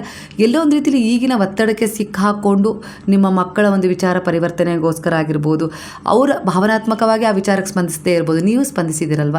ಅಂದರೆ ಆ ದೇವಿ ನಿಮಗೆ ತುಂಬ ಎನರ್ಜಿ ಕನೆಕ್ಟ್ ಆಗಿದೆ ಇಲ್ಲಿ. ಅದಕ್ಕೋಸ್ಕರನೇ ಅಲ್ಲಿ ನೀವು ಏನೇ ಮಾಡೋಕ್ಕೆ ಹೊರಟ್ರು ಅವ್ರು ನಿಮಗೊಂದು ಸ್ವಲ್ಪ ಬದಲಾವಣೆ ಕೊಡ್ತಾರೆ, ಚೇಂಜಸ್ ಕೊಡ್ತಾರೆ, ನಿಮಗೇನೋ ಒಂದು ಉತ್ತಮವಾದದನ್ನು ನೀಡ್ತಾರೆ. ಆದರೂ ಕೂಡ ನೀವು ಅದನ್ನು ಮಾಡಲೇಬೇಕು ಅನ್ನೋ ರೀತಿಯಲ್ಲಿ ಹೊರಟಾಗ ಸ್ವಲ್ಪ ಏರಿಳಿತ ತೊಂದರೆ ಆಗ್ತಾ ಇದೆ ಅನ್ನೋ ರೀತಿಯಲ್ಲಿ ಬರ್ತದೆ. ಹಾಗಾಗಿ ಆ ಕೆಲಸಕ್ಕೆ ಕೈ ಹಾಕೋದು ಬೇಡ, ನಿಲ್ಲಿಸಿ. ಆ ದೇವಿಯಲ್ಲೇ ಒಂದು ಪ್ರಾರ್ಥನೆ ಮಾಡ್ಕೊಳ್ಳಿ, ಅಮ್ಮ ನನಗೆ ಈ ರೀತಿ ತುಂಬ ಸಮಸ್ಯೆ ಇತ್ತು, ಹಾಗಾಗಿ ನಾನು ಈ ರೀತಿ ಒಂದು ತೀರ್ಮಾನವನ್ನು ತಗೊಂಡೆ, ನನ್ನಿಂದ ಏನಾದರೂ ತಪ್ಪಾದರೆ ಕ್ಷಮಿಸಿಬಿಡಿ ಅನ್ನೋ ರೀತಿಯಲ್ಲಿ ಒಂದು ಪ್ರಾರ್ಥನೆಯನ್ನು ಮಾಡಿಕೊಂಡು ಒಂದು ಸಂಕಲ್ಪವನ್ನು ಮಾಡಿಕೊಂಡಾಗ ನನ್ನ ಈ ಕಷ್ಟಗಳಿಗೆ ಪರಿವರ್ತನೆ ಸಿಗಲಿ, ಈ ರೀತಿ ಒಂದಿಷ್ಟು ಸಮಸ್ಯೆಗಳು ಎದುರಾಗಿದ್ದಕ್ಕೆ ಈ ರೀತಿ ಆಗಿದೆ ಅನ್ನೋ ರೀತಿಯಲ್ಲಿ ಪರಿವರ್ತನೆ ಮಾಡಿಕೊಂಡ್ರೆ ಖಂಡಿತ ನಿಮ್ಮನ್ನು ನೀವು ಸಂಭಾಳಿಸ್ಬೋದು. ಅಂದರೆ ಆ ದೇವಿಯ ಆಶೀರ್ವಾದ, ಅಂದರೆ ತಾಯಿ ಅಲ್ವಾ, ನೀವೇ ನಿಮ್ಮ ಮಕ್ಕಳನ್ನ ಕ್ಷಮಿಸ್ತೀರಾ ಅಂದಮೇಲೆ ಆ ಭಗವಂತ ನಮ್ಮನ್ನು ಕ್ಷಮಿಸ್ತಾ ಇರ್ತಾನ, ನಾವು ಅವ್ರಿಗೆ ಮಕ್ಕಳೇ ಅಲ್ವಾ, ಅವ್ರು ಕ್ಷಮಿಸ್ತಾರೆ, ನಿಮಗೊಂದು ಪರಿವರ್ತನೆ ಕೊಡ್ತಾರೆ ಅನ್ನೋ ರೀತಿಯಲ್ಲಿ ಕೆಲವರಿಗೆ ಇಲ್ಲಿ ಬರ್ತಾ ಇದೆ. ಅದು ನಿಮ್ಮ ಎನರ್ಜಿಗೆ ಕನೆಕ್ಟ್ ಆಗುತ್ತೆ, ಎಲ್ಲರಿಗೂ ಕನೆಕ್ಟ್ ಆಗಬೇಕು ಅಂತ ಇಲ್ಲ. ಹಾಗಾಗಿ ಇದು ಅದೇ ರೀತಿ ತೋರಿಸ್ತದೆ. ಅದು ಗದ್ದೆ ಆಗಿರ್ಬೋದು, ಮನೆಯ ಸುತ್ತಮುತ್ತ ಆಗಿರ್ಬೋದು, ಇಲ್ಲ ಎಲ್ಲ ಒಂದು ತೋಟದಲ್ಲಾಗಿರ್ಬೋದು, ಮರ್ತಿದ್ದೀರಾ, ಇಲ್ಲ ಮಾರಬೇಕು ಅಂತ ಯೋಜನೆ ಹಾಕ್ಕೊಂಡಿದ್ದೀರಿ, ಇಲ್ಲ ಪೂಜೆನೇ ಮಾಡ್ತಾ ಇಲ್ಲ, ಇದು ತಪ್ಪಾಗಿದೆ. ಈ ತಪ್ಪನ್ನು ಸೂಚಿಸ್ತಾ ಇದೆ. ಪೂಜೆ ಮಾಡ್ತಾ ಇಲ್ಲ ಅಂದರೆ ಈ ಹುಣ್ಣಿಮೆ ದಿನ ಹೋಗಿ ಅದಕ್ಕೊಂದು ಅಭಿಷೇಕ ಮಾಡಿ ಪೂಜೆ ಮಾಡಿಸಿ, ಮಾಡಲೇಬೇಕು. ನಂತರ ನಿಮ್ಮ ಮನಸ್ಸು ಸ್ವಲ್ಪ ಶಾಂತವಾಗುತ್ತೆ. ಅಂದ್ಕೊಂಡಿರುವ ಕೆಲಸಗಳಲ್ಲಿ ನೀವು ಒಂದು ಮುಂದುವರಿಯೋದನ್ನು ನೀವೇ ಕಾಣ್ತೀರ, ನಿಮ್ಗೆ ಅವಾಗ ಒಂದು ನಂಬಿಕೆ ಬರುತ್ತೆ ಅನ್ನೋ ರೀತಿಯಲ್ಲಿ ಇಲ್ಲಿ ಬಾಬಾ ನಿಮಗೊಂದು ಸೂಚನೆಯನ್ನು ಕೊಡ್ತಿದ್ರು. ಗುರು ಅಲ್ವಾ, ನೀವೇನೇ ತಪ್ಪು ಮಾಡಿದ್ರು ಅಲ್ಲಿ ಈ ತಪ್ಪಾಗಿದೆ, ಈ ದಾರಿಯಲ್ಲಿ ಹೋಗಬೇಡ, ಈ ದಾರಿಯಲ್ಲಿ ಹೋಗು ಅನ್ನೋ ರೀತಿಯಲ್ಲಿ ಅವರು ನಿಮಗೆ ಎಚ್ಚರಿಸ್ತಾ ಇದ್ದಾರೆ. ಹಾಗೆ ಇಲ್ಲಿ ಬಾಬಾ ನಿಮಗೆ ಹೇಳ್ತಾ ಇದ್ದಾರೆ, ಈಗಿನ ಎನರ್ಜಿ ಪ್ರಕಾರ ನನ್ನನ್ನು ನಂಬಿ, ನಿಮ್ಮ ಭಯಗಳನ್ನು ನನಗೆ ಒಪ್ಪಿಸಿ, ನಿಮ್ಮ ಜೀವನದಲ್ಲಿ ಸಮೃದ್ಧಿ, ಸಂತೋಷ ಮತ್ತು ಶಾಂತಿ ತುಂಬುವ ಸಮಯ ಹತ್ತಿರ ಬಂದಿದೆ, ವಿಶ್ವಾಸದಿಂದ ಮುಂದೆ ನಡೀರಿ, ನಾನು ನಿಮ್ಮೊಂದಿಗಿದ್ದೀನಿ ಅನ್ನೋ ರೀತಿಯಲ್ಲಿ ಕೂಡ ಭರವಸೆ ಕೊಡ್ತಾ ಇದ್ದಾರೆ. ಇದನ್ನು ಯಾವಾಗಲೂ ಕೊಡ್ತಾರೆ, ನಿನಗೆ ಏನೆಲ್ಲ ಸಂಭಾಳಿಸೋಕ್ಕಾಗುತ್ತೋ ಅದನ್ನು ಸಂಭಾಳಿಸೋಕ್ಕಾಗದೇ ಇರೋದನ್ನು ನನಗೆ ಸಮರ್ಪಣೆ ಮಾಡು, ಸರೆಂಡರ್ ಮಾಡಿಬಿಡು, ನಾನು ನೋಡ್ಕೊಳ್ತೀನಿ. ನಿಮ್ಮ ಜೀವನದಲ್ಲಿ ಕೆಲವು ಘಟನೆಗಳು ಮತ್ತೆ ಮತ್ತೆ ಎದುರಾಗ್ತಾ ಇದ್ದಾವೆ, ನಡೀತಾ ಇದ್ದಾವೆ ಅಂತೇಳಿ ನಿಮಗೆ ಅನ್ನಿಸ್ತಾ ಇರ್ಬೋದು. ಒಂದೇ ರೀತಿಯ ಸಮಸ್ಯೆಗಳು, ಒಂದಿಷ್ಟು ಸಂಬಂಧಗಳಲ್ಲಿನ ಒಂದಿಷ್ಟು ಸವಾಲುಗಳು, ಕೆಲಸದಲ್ಲಿ ಅಡೆತಡೆಗಳು ಅಥವಾ ಮನಸ್ಸಿಗೆ ಒಂದಿಷ್ಟು ನೋವು ಕೊಡುವ ಸಂದರ್ಭಗಳು ಪದೇ ಪದೇ ಎದುರಾಗ್ತಾ ಇದ್ದಾವೆ. ಇಲ್ಲಿ ಎದುರಾಗ್ತಾನೂ ಇರಬಹುದು. ಇದು ಶಿಕ್ಷೆ ಅಲ್ಲ, ಜೀವನವು ನಿಮಗೆ ಕಲಿಸಬೇಕಾದ ಒಂದು ಪಾಠವನ್ನು ಮತ್ತೆ ನೆನಪಿಸ್ತಾ ಇದೆ. ಅಂದರೆ ಕರ್ಮ ನೆನಪಿಸ್ತದೆ. ಕರ್ಮ ಯಾವತ್ತೂ ಶಿಕ್ಷೆ ಕೊಡೋದಿಲ್ಲ, ಅದೊಂದಿಷ್ಟು ಪರಿವರ್ತನೆ ಮಾಡ್ಕೊಳ್ಳಿ ಅನ್ನೋ ರೀತಿಯಲ್ಲಿ ಒಂದು ಅವಕಾಶವನ್ನು ಕೊಡುತ್ತೆ, ತಿದ್ಕೊಳ್ಳೋಕ್ಕೆ ಒಂದು ಅವಕಾಶವನ್ನು ಕೊಡುತ್ತೆ. ಆ ಪಾಠವನ್ನು ಅರ್ಥ ಮಾಡಿಕೊಂಡು ಅದರಿಂದ ನೀವು ಒಂದಿಷ್ಟು ಏನಾದರೂ ಪರಿವರ್ತನೆ ಮಾಡಿಕೊಂಡ್ರೆ ಅದೇ ರೀತಿಯ ಅನುಭವಗಳು ನಿಮಗೆ ಮರುಕಳಿಸೋದಿಲ್ಲ. ಇಲ್ಲಾಂದರೆ ಪದೇ ಪದೇ ನೀವು ಅದನ್ನು ಕಲಿಯೋವರೆಗೂ, ಅಲ್ಲೇನಾದರೂ ಪಾಠವನ್ನು ಕಲಿಯೋವರೆಗೂ ಅವುಗಳು ಮರುಕಳಿಸ್ತವೆ. ಎಲ್ಲೋ ಒಂದು ರೀತಿಯಲ್ಲಿ ನಿಮಗೆ ತುಂಬ ಅವಮಾನ ಆಗ್ತಾಯಿದೆ ಅಂದರೆ ಪದೇ ಪದೇ ಮತ್ತೆ ಅದೇ ಜಾಗಕ್ಕೆ ಹೋಗಿ ನಿಲ್ತಿದ್ದೀರಾ ಅಂದರೆ ಅದು ನೀವು ಮಾಡ್ತಾ ಇರೋ ತಪ್ಪು ಅಲ್ವಾ. ಅಲ್ಲಿ ಬೇರೆ ದಾರಿಯಲ್ಲಿ ನೀವು ಹೋಗಬೇಕೀಗ, ಯಾಕಂದರೆ ನಿಮಗೆ ಅನಿವಾರ್ಯ, ಅಲ್ಲಿ ಹೋಗೋದು ಅನಿವಾರ್ಯ ಇಲ್ಲ ಅಂತಲ್ಲ, ಹಾಗಂತ ಅದೇ ಕೊನೆಯಲ್ಲ. ಹಾಗಂತ ಅಲ್ಲಿ ನಿಲ್ಲಿಸ್ಬಿಡಿ. ಪದೇ ಪದೇ ನೀವು ಹೋಗಿ ನಿಂತ ಜಾಗ ನಿಮಗೆ ತುಂಬ ಅವಮಾನ ಮಾಡ್ತಾ ಇದೆ ಅಂದರೆ ಅದನ್ನು ನಿಲ್ಲಿಸ್ಬಿಡಿ. ಬೇರೊಂದು ದಿಕ್ಕಿಗೆ ಹೋಗಿ, ಅಲ್ಲೇನೋ ಒಂದು ಹೊಸದು ನಿಮಗೋಸ್ಕರ ಕಾಯ್ತಾ ಇದೆ ಅನ್ನೋ ಸೂಚನೆ ಕೊಡ್ತಾ ಇದೆ. ಆ ಅವಮಾನ ಪದೇ ಪದೇ ಆಗ್ತಾ ಇರೋದೇ ನೀವು ಬೇರೆ ದಾರಿಗೆ ಹೋಗಲಿ, ಬೇರೆ ತೀರ್ಮಾನ ತಗೊಳ್ಳಿ ಅನ್ನೋ ರೀತಿಲಿ. ಅದಕ್ಕೋಸ್ಕರ ಯಾವುದೋ ಒಂದು ಸಮಸ್ಯೆ ನಿಮ್ಮ ಜೀವನದಲ್ಲಿ ಬಂದಿದೆ ಅಂದರೆ ಯಾಕೆ ನನ್ನ ಜೀವನದಲ್ಲಿ ಹೀಗಾಗ್ತಾ ಇದೆ, ನಾನು ಯಾರಿಗೂ ಕೆಟ್ಟದ್ದು ಮಾಡಿಲ್ಲ ಅಂಥೇಳಿ ಪ್ರಶ್ನೆ ಮಾಡ್ಕೊಳ್ಳೋದಕ್ಕಿಂತ, ಇಲ್ಲಿ ಬೇಸರ ಪಡ್ಕೊಳ್ಳೋದಕ್ಕಿಂತ ಈ ಅನುಭವ ನನಗೇನೋ ಹೇಳ್ತಾ ಇದೆ, ಕಲಿಸ್ತಾ ಇದೆ, ಸ್ವಲ್ಪ ಸೂಕ್ಷ್ಮವಾಗಿ ಗಮನಿಸಿ ದೇವರಲ್ಲಿ ಮೊರೆ ಹೋಗಿ ಶಾಂತವಾಗಿ ಧ್ಯಾನ ಮಾಡಿ. ಒಂದು ವಾರ ನೀವು ಧ್ಯಾನ ಮಾಡಿಬಿಟ್ರೆ ಈ ವಿಚಾರ ಯಾಕೆ ನಡೀತಾ ಇದೆ ಅನ್ನೋದು ನಿಮಗೆ ಅರ್ಥ ಆಗುತ್ತೆ. ಆಗ ನಿಮ್ಮ ದಾರಿಯನ್ನು ಬದಲಾಯಿಸ್ಕೊಳ್ಳಿ ಅನ್ನೋ ರೀತಿಲಿ ಗುರು ಹೇಳ್ತಾ ಇದ್ದಾರೆ. ನಾನು ಬದಲಾಯಿಸ್ಕೊಳ್ಳೋಕ್ಕೆ ಸಹಾಯ ಮಾಡ್ತಾ ಇರೋದು. ಇದನ್ನು ನೆನಪಿಡಿ ಅನ್ನೋ ರೀತಿಯಲ್ಲಿ ಒಂದು ವಿಚಾರ ನಿಮಗೆ ಕನೆಕ್ಟ್ ಆಗ್ತಿದೆ. ನಿಮ್ಮನ್ನೇ ಕೇಳ್ಕೊಳ್ಳಿ, ಈ ಪ್ರಶ್ನೆಗೆ ಸಿಗುವ ಉತ್ತರವೇ ನಿಮ್ಮ ಮುಂದಿನ ದಾರಿಯನ್ನು ಸುಲಭಗೊಳಿಸುತ್ತೆ ಅನ್ನೋ ರೀತಿಯಲ್ಲಿ ಕೂಡ ಇಲ್ಲೊಂದು ವಿಚಾರ ಕನೆಕ್ಟ್ ಆಗ್ತದೆ. ಇನ್ನೊಂದು ಮುಖ್ಯ ವಿಷಯ ಏನಪ್ಪ ಅಂದರೆ, ಯಾವುದೇ ಪರಿಸ್ಥಿತಿಯಲ್ಲೂ ಮನಸ್ಸಿನ ಸಮತೋಲನ ಕಳೆದುಕೊಳ್ಬೇಡಿ. ನೀವೀಗ ಎಂಥ ಸ್ಥಿತಿಯಲ್ಲಿ ನಿಂತಿದ್ದೀರಲ್ವಾ, ನಾಳೆ ಯಾವುದೋ ಒಂದು ಅಗ್ರಿಮೆಂಟ್ ರಿಜಿಸ್ಟ್ರೇಷನ್ ಇದೆ, ಹೋಗಬೇಕು, ಆದರೆ ಅದಕ್ಕೊಂದಿಷ್ಟು ವಿಚಾರಗಳು ಅಡೆತಡೆ ತರ್ತಾ ಇದ್ದಾವೆ. ಈಗಲೂ ಸಮತೋಲನ ಕಳ್ಕೊಬೇಡಿ. ನೀವಿಟ್ಟ ಗುರುವಿನ ಮೇಲೆ ನಂಬಿಕೆ ಇಡಿ ಅಲ್ವಾ, ಅವರು ನಿಮಗೆ ದಾರಿ ತೋರಿಸ್ತಾರೆ. ಅಲ್ಲಿ ಏನೇ ಆದರೂ ಅದು ನಾನು ಒಳ್ಳೆಯದಕ್ಕೆ ಅನ್ನೋ ರೀತಿಯಲ್ಲಿ ನೀವು ಅಂದ್ಕೊಂಡ್ರೆ ಅಲ್ಲಿ ನಿಮಗೆ ಬಹಳನೇ ಒಂದು ಒಳ್ಳೆಯ ವಿಚಾರ ಕನೆಕ್ಟ್ ಆಗೋದ್ರ ಜೊತೆಗೆ ಒಂದಿಷ್ಟು ಜನರು ಕನೆಕ್ಟ್ ಆಗ್ತಾರೆ, ಒಂದು ಸಹಾಯ ಸಿಗುತ್ತೆ, ಹಾಗೆ ದಾರಿ ಕೂಡ ತೆರೆದುಕೊಳ್ಳುತ್ತೆ ಅನ್ನೋ ರೀತಿಯಲ್ಲಿ ಬರ್ತದೆ. ಹಾಗೆ ಕೋಪ ಬೇಡ, ಆತುರ ಬೇಡ, ಭಯ ಬೇಡವೇ ಬೇಡ, ಗೊಂದಲದಲ್ಲಿ ನಿರ್ಧಾರ ತೆಗೆದುಕೊಳ್ಳೋದಂತೂ ಬೇಡವೇ ಬೇಡ. ಶಾಂತವಾಗಿ ಯೋಚಿಸಿ ಮುಂದುವರಿರಿ. ಮನಸ್ಸು ಸ್ಥಿರವಾದಾಗ ಸರಿಯಾದ ನಿರ್ಧಾರಗಳು ಸ್ವತಃ ಸ್ಪಷ್ಟವಾಗ್ತವೆ ಅನ್ನೋ ರೀತಿಯಲ್ಲಿ ಬಾಬಾ ಹೇಳ್ತಿದ್ದಾರೆ. ಇದು ಒಟ್ಟು ನಿಮ್ಮ ಈಗಿನ ಒಟ್ಟುಗೂಡಿಸಿದ ಎನರ್ಜಿಗೆ ಕನೆಕ್ಟ್ ಆಗ್ತದೆ. ತುಂಬ ಗೊಂದಲ ಮಾಡ್ಕೊಳ್ತಿದ್ದೀರಾ, ಆತಂಕದಲ್ಲಿದ್ದೀರಾ, ನಡೆದ್ಬಿಡ್ಬೇಕು ಅನ್ನೋ ರೀತಿಯಲ್ಲಿ ಪ್ರಯತ್ನಿಸ್ತಾ ಇದ್ದೀರಿ, ಇಲ್ಲ ಯಾವಾಗ ಸರಿಯಾಗುತ್ತೆ ಅನ್ನೋ ರೀತಿಯಲ್ಲಿ ಆತಂಕದಲ್ಲಿದ್ದೀರಾ. ಖಂಡಿತ ಇದೇನು ನಿಮ್ಮದು ನಡೀತಾ ಇದೆಯಲ್ಲ ನಿಮ್ಮ ಜೀವನದಲ್ಲಿ, ಅದು ನಿಮ್ಮದೇ ಕರ್ಮದ ಭಾರ, ಹೊತ್ಕೊಳ್ಳೋಕ್ಕಾಗದೆ ಒದ್ದಾಡ್ತಾ ಇದ್ದೀರಾ. ಇನ್ನು ಗುರುವಿನ ಮೇಲೆ ಹಾಕಿದ್ದೀರಾ ಅಂದರೆ ಅದರಲ್ಲಿ ನಿಮ್ಮ ಅರ್ಹತೆಯನ್ನು ಗುರುತಿಸಿ ತಾನೇ ಅವ್ರು ಕೊಡೋದು, ಹಾಗೆ ತಾನೇ ಅದೇ ಇಲ್ಲಿ ನಡೀತಾ ಇರೋದು. ಹಾಗಾಗಿ ಸ್ವಲ್ಪ ವ್ಯತ್ಯಾಸ ಆಗುತ್ತೆ, ಸ್ವಲ್ಪ ಏರಿಳಿತ ಆಗುತ್ತೆ. ನೀವು ಅವ್ರು ಕೊಟ್ಟದನ್ನು ಉಳಿಸ್ಕೊಳ್ಳೋಷ್ಟು ಅರ್ಹತೆಯನ್ನು ಹೊಂದಿದ್ದೀರಾ, ಇಲ್ವ ಮತ್ತೆ ಬದಲಾಗ್ತೀರಾ ಅನ್ನೋ ರೀತಿಲೂ ಕೂಡ. ಅಂದರೆ ಇಲ್ಲಿ ನಿಮ್ಮಲ್ಲಿ ಏನಾದರೂ ಬದಲಾವಣೆ ಆಗತ್ತಾ ಎಲ್ಲದನ್ನು ಗುರುತಿಸಿ ನೋಡಿ ಆಮೇಲೆ ಕೊಡೋದು ಅನ್ನೋ ರೀತಿಯಲ್ಲಿ ನಿರ್ಧಾರ ಆಗ್ತದೆ. ಹಾಗಾಗಿ ಸ್ವಲ್ಪ ನಿಮ್ಮನ್ನು ನೀವು ಸಂಭಾಳಿಸಿ, ಪರಿಸ್ಥಿತಿ ತನ್ನನ್ನು ತಾನೇ ಸಂಭಾಳಿಸ್ಕೊಳ್ಳುತ್ತೆ. ನಿಮ್ಮ ಜೀವನದಲ್ಲಿ ನಡೆಯುತ್ತಿರುವ ಘಟನೆಗಳ ಹಿಂದೆ ಒಂದು ಪಾಠ ಅಂತೂ ಖಂಡಿತ ಅಡಗಿದೆ. ಆ ಪಾಠವನ್ನು ಅರ್ಥ ಮಾಡಿಕೊಂಡ್ರೆ ಮುಂದಿನ ದಾರಿ ಸುಗಮವಾಗುತ್ತೆ ಅನ್ನೋ ರೀತಿಯಲ್ಲಿ ಬಾಬಾ ಹೇಳ್ತಿದ್ದಾರೆ. ಹಳೆಯ ತಪ್ಪುಗಳನ್ನು ಪುನರಾವರ್ತಿಸ್ತಾ ಇದ್ದೀರಾ ಕೆಲವರು, ಅದನ್ನು ಬಿಟ್ಟುಬಿಡಿ. ಹಳೆಯ ತಪ್ಪುಗಳನ್ನು ತಿದ್ಕೊಂಡು ನೀವು ಮುಂದೆ ಹೋಗಲೇಬೇಕು. ನಿಮ್ಮ ತಪ್ಪುಗಳನ್ನು ಕೂಡ ನೀವು ಒಪ್ಕೊಳ್ಳೇಬೇಕು. ನಿಮ್ಮಿಂದ ಏನು ತಪ್ಪಾಯಿತು ಅದನ್ನು ಒಪ್ಕೊಂಡು ಆ ಎನರ್ಜಿಯನ್ನು ರಿಮೂವ್ ಮಾಡಬೇಕು. ನನ್ನಿಂದನೂ ಕೂಡ ತಪ್ಪಾಗಿದೆ, ಕ್ಷಮೆ ಇರಲಿ ಅಂತೇಳಿ ನೀವು ಕೇಳ್ಕೊಂಡಾಗ ಆ ಎನರ್ಜಿ ಅಲ್ಲಿ ಕಟ್ಟಾಗುತ್ತೆ. ಆವಾಗ ಬ್ಲಾಕೇಜ್ ಉಂಟಾಗೋದಿಲ್ಲ, ಹೊಸ ದಾರಿ ತನ್ನಿಂದ ತಾನೇ ಅರಿವಿನೊಂದಿಗೆ ತೆರೆದುಕೊಳ್ಳುತ್ತೆ. ಆಗ ನೀವು ಮುಂದೆ ಸಾಗುವ ಸಮಯ ಅದೇ ಆಗಿರುತ್ತೆ ಅನ್ನೋ ರೀತಿಯಲ್ಲಿ ಬಾಬಾ ಹೇಳ್ತಿದ್ದಾರೆ.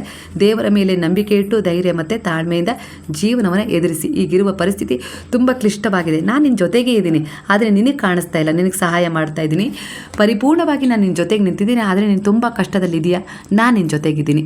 ನಾನು ಆ ಕಷ್ಟಗಳನ್ನು ಸಂಭಾಳಿಸಿ ಪರಿಸ್ಥಿತಿಗಳನ್ನು ಎದುರಿಸಿ ಹೊರ ಬರುವಂತಹ ಧೈರ್ಯ ಆತ್ಮವಿಶ್ವಾಸವನ್ನು ನಿನಗೆ ತುಂಬ್ತೀನಿ. ನಿನ್ನೊಳಗಿನಿಂದ ನಾನು ಕಾರ್ಯಪ್ರವೃತ್ತನಾಗ್ತೀನಿ, ನೀನು ಹೆದರಬೇಡ, ನಿನ್ನೊಳಗೆ ನಾನೇ ಇರ್ತೀನಿ, ನನ್ನ ಶಕ್ತಿಯೇ ಇದೆ, ಗುರುತಿಸು, ಆಲಿಸು ನನ್ನ ಧ್ವನಿಯನ್ನು ಅಂತ ಇಲ್ಲಿ ಬಾಬಾ ಹೇಳ್ತಾ ಇದ್ದಾರೆ. ನಿಮ್ಮ ಮಕ್ಕಳ ವಿಚಾರದಲ್ಲಿ ಒಂದಿಷ್ಟು ವಿಚಾರಗಳು ನಿಮಗೆ ಬೇಗನೆ ಗೊತ್ತಾಯ್ತಪ್ಪ, ಕೈಮೀರಿ ಹೋಗುವ ಮೊದಲೇ ಗೊತ್ತಾಗಿದೆ. ನೀವು ಕೃತಜ್ಞರಾಗಬೇಕು ಗುರುವಿಗೆ, ಯಾಕಂದರೆ ಕೈಮೀರಿ ಹೋದ್ಮೇಲೆ ನಿಮ್ಮನ್ನು ಸಂಭಾಳಿಸೋಕ್ಕೆ ನಿಮಗೆ ಆಗ್ತಾ ಇರಲಿಲ್ಲ, ಆದರೆ ಗುರುವಿನ ಶರಣದಲ್ಲಿ ಬಂದಮೇಲೆ ನಿಮಗೊಂದು ತಿದ್ದಕ್ಕೆ ಅವಕಾಶ ಕೊಟ್ಟಿದ್ದಾರೆ. ಇಲ್ಲೆಲ್ಲೋ ಕೈ ಜಾರಿ ಹೋಗ್ತಾ ಇದೆ ನಿನ್ನ ವಸ್ತು, ಅದರಿಂದ ನಿನಗೆ ಮುಂದೆ ತುಂಬ ದೊಡ್ಡ ಸಮಸ್ಯೆಯನ್ನು ಎದುರಿಸ್ತೀಯ, ಆಘಾತವಾಗುತ್ತೆ. ಹಾಗಾಗಿ ನಾನು ಬೇಗನೆ ಅದರ ಸೂಚನೆಯನ್ನು ಕೊಟ್ಟಿದ್ದೀನಿ, ಅದನ್ನು ನಿಧಾನವಾಗಿ ಸಂಭಾಳಿಸು, ಪರಿವರ್ತಿಸು. ಅಂಥ ಗುಣ, ಅಂಥ ಒಂದು ಗುರುವಿನ ಮನೋಭಾವ ನಿನ್ನಲ್ಲಿದೆ ಅನ್ನೋ ರೀತಿಲಿ ಬಾಬಾ ಹೇಳ್ತಾರೆ. ಹೇಳ್ತಾ ಇದ್ದಾರೆ. ಹಾಗೆ ನಾನು ನಿನಗೆ ಸಹಾಯ ಮಾಡ್ತೀನಿ, ಹೆದರಬೇಡ. ನಿನಗಲ್ಲಿ ನಿನಗೆ ಸಂಭಾಳಿಸೋಕ್ಕಾಗಲ್ಲ ಅಂದರೆ ಅದನ್ನು ನನಗೆ ಅರ್ಪಣೆ ಮಾಡು, ನೀನು ಜೊತೆಗಿರು, ನಿನ್ನ ಪ್ರಯತ್ನ ನೀನು ಮಾಡು, ನನಗೂ ಸಂಭಾಳಿಸು. ನಾನು ನಿನ್ನ ಪ್ರಯತ್ನಕ್ಕೆ ಒಂದು ಹೆಜ್ಜೆಯನ್ನು ಬೆರೆಸಿ ನಾನು ಅದನ್ನು ಪರಿಪೂರ್ಣವಾಗಿ ಒಂದು ದಡ ಸೇರಿಸ್ತೀನಿ ಅನ್ನೋ ರೀತಿಯಲ್ಲಿ ಬಾಬಾ ಹೇಳ್ತಿದ್ದಾರೆ. ಹಾಗಾಗಿ ನೀವು ಈ ಸಮಯದಲ್ಲಿ ಯಾವ ಚಿಂತೆ ಮಾಡ್ತಿದ್ದೀರೋ ಆ ಚಿಂತೆ ತುಂಬ ದಿನ ಉಳಿಯೋದಿಲ್ಲ, ಆ ಚಿಂತೆ ಪರಿವರ್ತನೆಯಾಗಿ ಬದಲಾಗ್ತಾ ಇದೆ. ಆದರೆ ನೀವು ಅದರಲ್ಲಿ ಮೊದಲು ನಂಬಿಕೆ ಇಡಬೇಕು. ನೀವೊಂದು ಬದಲಾವಣೆಯನ್ನು ಸ್ವೀಕರಿಸ್ತಾ ಇದ್ದೀರಾ ಅಂದರೆ, ಒಂದು ಪರಿವರ್ತನೆಯ ದಾರಿ ಆರಿಸ್ಕೊಂಡಿದ್ದೀರಾ ಅಂದರೆ ನೀವು ಕೂಡ ಗುರುವಿಗೆ ಒಂದು ಮಾತು ಹೇಳಿದ್ದೀರಾ, ನಾನು ಇನ್ನೆಂದಿಗೂ ತಪ್ಪು ಮಾಡೋದಿಲ್ಲ ಅಂತೇಳಿ. ಯಾಕಂದರೆ ಎಲ್ಲೋ ಒಂದು ರೀತಿ ನಿಮಗೆ ಪಶ್ಚಾತ್ತಾಪ ಕಾಡ್ತಾಯಿದೆ, ನಾನು ಈ ತಪ್ಪು ಮಾಡಿದ್ದಕ್ಕೆ ಇವತ್ತು ನಾನು ಇಂಥ ಒಂದು ದಿನ ಆಗಿರ್ಬೋದು, ಇಂಥ ಒಂದು ವಿಚಾರ ನನ್ನ ಜೀವನದಲ್ಲಿ ನಡೆಯೋದಕ್ಕೆ ಕಾರಣ ಆಗಿದ್ದೀನ ಅನ್ನೋ ರೀತಿಯಲ್ಲಿ ನಿಮಗೆ ಫೀಲ್ ಆಗ್ತಾಯಿದೆ. ಹಾಗಾಗಿ ಈಗ ನೀವು ಗುರುವಿನ ಬಳಿ ನಿಂತು ನಾನು ಇನ್ನೆಂದಿಗೂ ಅಂಥ ತಪ್ಪು ಮಾಡೋದಿಲ್ಲ, ನನಗೊಂದು ಅವಕಾಶ ಕೊಡಿ ಅನ್ನೋ ರೀತಿಯಲ್ಲಿ ನೀವು ಪ್ರಾರ್ಥಿಸ್ತಾ ಇದ್ದೀರಾ. ಖಂಡಿತ ನಿಮ್ಮ ಪ್ರಾರ್ಥನೆ ಸ್ವೀಕರಿಸಿದ್ದೀನಿ ಅನ್ನೋ ರೀತಿಯಲ್ಲಿ ಬರ್ತಾಯಿದೆ. ಹಾಗಾಗಿ ಒಂದು ಸೇವೆಯನ್ನು ಮಾಡಿ ಬಾಬಾರವರ ಹೆಸರಲ್ಲಿ. ಯಾರಿಗಾದರೂ ಒಂದು ನಿರ್ಗತಿಕರಿಗಾಗಿರ್ಬೋದು, ಯಾವುದೋ ಒಂದು ಏನೋ ನಿಮ್ಮ ಮನಃಶಾಂತಿಗಾಗಿರ್ಬೋದು, ಏನಾದರೂ ಒಂದು ಸೇವೆಯನ್ನು ಮಾಡಿ. ಹಾಗೆ ಪ್ರಕೃತಿ ಜೊತೆಗೆ ಕನೆಕ್ಟ್ ಆಗಿ ಒಂದು ಪ್ರಶಾಂತವಾದ ವಾತಾವರಣದಲ್ಲಿ ಕುಳಿತು 5 ನಿಮಿಷಗಳ ಕಾಲ ಧ್ಯಾನ ಮಾಡ್ತಾ ಗಾಯತ್ರಿ ಮಂತ್ರವನ್ನು, ಸಾಯಿ ಗಾಯತ್ರಿ ಮಂತ್ರವನ್ನು ನೀವು ಜಪ ಮಾಡಿ. ಹಾಗೆ ಬೆಳಗ್ಗೆ ಪ್ರಾತಃ ಕಾಲದಲ್ಲಿ ಎದ್ದು ಸೂರ್ಯ ದೇವನನ್ನು 1 ನಿಮಿಷಗಳ ಕಾಲ ನೋಡಿ, ಅಂದರೆ ಬೆಳಗ್ಗೆ ಇನ್ನು ಹುಡ್ತಾ ಇರೋ ಸೂರ್ಯನನ್ನು ನೋಡುವ ಅಭ್ಯಾಸವನ್ನು ಮಾಡ್ಕೊಳ್ಳಿ. ಏನೂ ಕೇಳಬೇಡಿ, ಸುಮ್ಮನೆ ನೋಡ್ತಾ ಹೋಗಿ. ಹಾಗೆ ಸಾಧ್ಯವಾದರೆ ಒಂದು ಶುದ್ಧವಾದ ನೀರಿನ ತಂಬಿಗೆಯಲ್ಲಿ ಅದನ್ನು ಅರ್ಪಣೆ ಮಾಡಿ, ಜಲ ಅರ್ಪಣೆ ಮಾಡಿ, ತುಂಬಿಸಿ ಅವರಿಗೆ, ಸೂರ್ಯದೇವರಿಗೆ ಸಮರ್ಪಣೆ ಮಾಡಿ. ಏನೂ ಕೇಳಬೇಡಿ, ಇದು ನಿಮ್ಮ ಪ್ರೀತ್ಯರ್ಥವಾಗಿ ನಾನು ಸಮರ್ಪಣೆ ಮಾಡ್ತಾ ಇದ್ದೀನಿ ಅನ್ನೋ ರೀತಿಯಲ್ಲಿ ಅವರಿಗೆ ಸಮರ್ಪಣೆ ಮಾಡಿ. ಇದರಿಂದ ನಿಮ್ಮ ಜೀವನದಲ್ಲಿ ಒಂದು ಆಯ್ಕೆ ಬರುತ್ತೆ. ಅದು ನಿಮ್ಮ ಜೀವನದಲ್ಲಿ ನಿಮಗೆ ತುಂಬ ಅಂದರೆ ತುಂಬ ವಿಶೇಷವಾದ ಸ್ಥಾನ, ಮಾನ, ಗೌರವವನ್ನು ತಂದುಕೊಡೋದ್ರ ಜೊತೆಗೆ ನಿಮ್ಮ ತಪ್ಪುಗಳನ್ನು ನೀವು ತಿದ್ದುಕೊಂಡು ನೀವೊಂದು ಒಳ್ಳೆಯ ಅವಕಾಶವನ್ನು ಪಡ್ಕೊಂಡು ನಿಮ್ಮ ಜೀವನದಲ್ಲಿ ಒಂದು ಸ್ಥಿರ ದಡವನ್ನು ಸೇರಲಿಕ್ಕೆ ದಾರಿ ಮಾಡಿಕೊಡ್ತಾರೆ. ಒಟ್ಟಾರೆಗೆ ಈ ಪ್ರಕೃತಿ ಕೂಡ, ಈ ಬ್ರಹ್ಮಾಂಡ ಕೂಡ, ಆ ಗುರುವು ಕೂಡ, ಎಲ್ಲರ ಎನರ್ಜಿ ನಿಮಗೆ ಕನೆಕ್ಟ್ ಆಗಿದೆ. ಹಾಗೆ ನೀವು ನಿಮ್ಮ ಗ್ರಾಮ ದೇವತೆಯನ್ನು ಕೂಡ ಒಮ್ಮೆ ಆರಾಧನೆ ಮಾಡಿ, ಅಂದರೆ ಹೋಗಿ ಬನ್ನಿ, ಅವಳ ದರ್ಶನ ಮಾಡಿ ಅನ್ನೋ ರೀತಿಲಿ ಬರ್ತಾ ಇದೆ.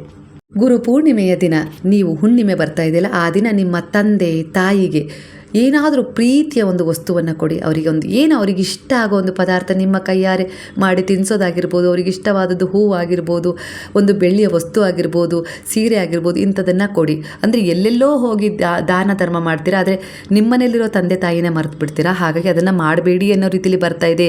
ನೀವು ಎಲ್ಲೇ ದಾನ ಮಾಡಿ ಅದು ಅದರ ಫಲವನ್ನು ಕೊಡುತ್ತೆ. ಆದರೆ ನಿಮ್ಮ ಜನ್ಮ ಕೊಟ್ಟವರಿಗೂ ಕೂಡ ಅವರ ಪ್ರೀತ್ಯರ್ಥವಾಗಿ ಅವರಿಗೆ ಏನಾದರೂ ಒಂದು ವಸ್ತುವನ್ನು ಕೊಡಿ ಅಂತಲೇ ಬರ್ತದೆ. ಇದರಿಂದ ನಿಮ್ಮ ಜೀವನದಲ್ಲಿ ಅನೇಕ ರೀತಿಯ ವಿಚಾರಗಳಿಂದ ನೀವು ಸಮಸ್ಯೆಯ ವಿಚಾರಗಳಿಂದ ಹೊರಗೆ ಬರ್ತೀರಾ, ಅಶಾಂತಿ ದೂರ ಆಗುತ್ತೆ. ಒಂದಿಷ್ಟು ಸಮಸ್ಯೆಗಳಲ್ಲಿ ಏನು ಸಿಕ್ಕಾಕೊಂಡಿದ್ದೀರಾ ಅದರಿಂದ ಹೊರಗೆ ಬರ್ತದೆ. ಹಾಗೆ ಸಂತೋಷದ ಒಂದು ವಿಚಾರವನ್ನು ನೀವು ಕೇಳುವಂಥ ಅವಕಾಶ ಸಿಗುತ್ತೆ. ಹಾಗೆ ಇಲ್ಲಿ ಕನಸಿನ ಥ್ರೂ ಬಾಬಾ ಕೂಡ ನಿಮಗೆ ಕಾಣಿಸ್ಕೊಳ್ತಾರೆ ಸದ್ಯದರಲ್ಲಿ ಅನ್ನೋ ರೀತಿಯಲ್ಲಿ ಕಾಣಿಸ್ತಾ ಇದೆ, ಕಾಣಿಸಿರ್ಬೋದು. ಹಾಗೆ ಇನ್ನೂ ಜನರಿಗೆ ಕನೆಕ್ಟ್ ಆಗ್ತಾರೆ ಅನ್ನೋ ರೀತಿಯಲ್ಲಿ ಬರ್ತಾ ಇದೆ. ಹುಣ್ಣಿಮೆ ಒಳಗೆ, ಹುಣ್ಣಿಮೆ ಆದ ನಂತರ ಈ ರೀತಿಯಾಗಿ ಅವರು ನಿಮಗೆ ಕನೆಕ್ಟ್ ಆಗಿ ನಿಮ್ಮಲ್ಲಿರುವ ಒಂದಿಷ್ಟು ನಕಾರಾತ್ಮಕ ವಿಚಾರಗಳನ್ನು ಹೀರಿಕೊಳ್ಳುವುದರ ಮೂಲಕ ಶಾಂತವಾದ ಬೆಳಕಿನ ರೂಪದಲ್ಲಿ ನಿಮ್ಮ ಜೀವನಕ್ಕೆ ಒಂದಿಷ್ಟು ಬೆಳಕನ್ನು ತುಂಬಿಸುವ ಯೋಜನೆಯನ್ನು ಹಾಕಿದ್ದಾರೆ ಅನ್ನೋ ರೀತಿಯಲ್ಲಿ ಕಾಣಿಸ್ತಿದೆ. ದುನಿಯಲ್ಲಿ ನಿಮ್ಮ ಪಾಪಕರ್ಮವನ್ನು ಸುಡ್ತಾ ಇದ್ದಾರೆ, ಅದು ಬೇರೆ ಪ್ರಶ್ನೆ. ಯಾಕಂದರೆ ನೀವು ಅವರಲ್ಲಿ ಶರಣಾಗ್ಬಿಟ್ಟಿದ್ದೀರಾ, ಶರಣಾಗತಿಯ ಒಂದು ಭಾವಕ್ಕೆ ಅವರು ಒಲ್ದಿದ್ದಾರೆ ಅನ್ನೋ ರೀತಿಯಲ್ಲಿ ಬರ್ತದೆ.